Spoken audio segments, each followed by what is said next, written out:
Glad you're here with us for the Town Hall, a special edition here on this Wednesday. And we're going to begin with the future of SUNY schools and why the discussion is important for so many New Yorkers.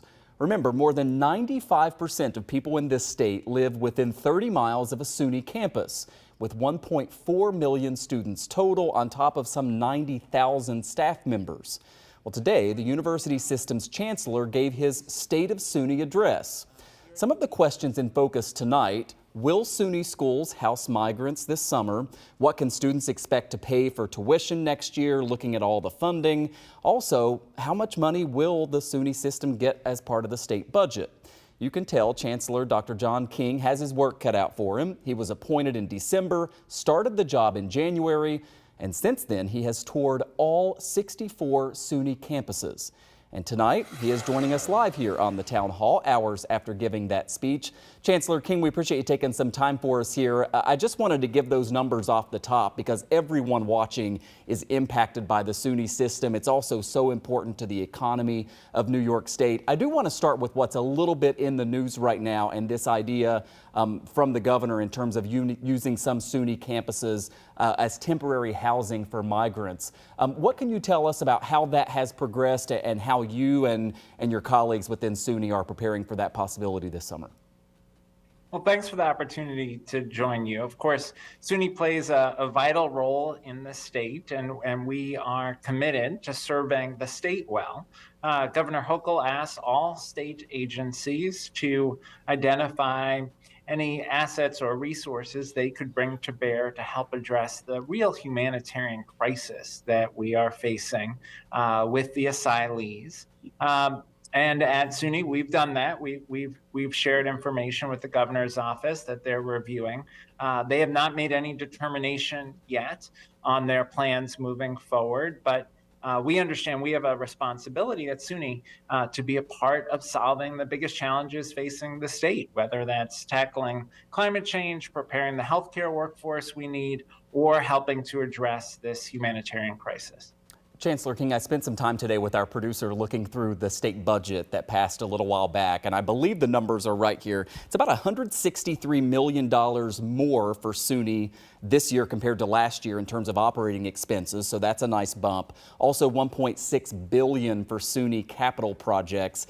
It is a lot of money. When you and I talked at Buff State this spring, you said one of your biggest challenges and something you're really focused on is dealing with declining enrollment. How do you use that additional funding to help you address that, and what else should we know about how that money is going to be used, especially keeping in mind tuition prices?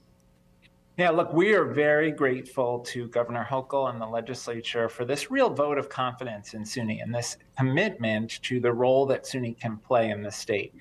The additional operating aid will allow us to grow the programs that are aligned to areas of economic development in the state.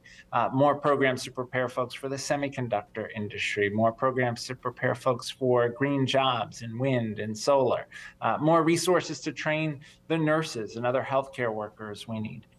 There'll also be resources, a $75 million transformation fund that will help us improve student success initiatives, helping more of the students who start finish, because ultimately we want our students to leave with a meaningful degree or credential.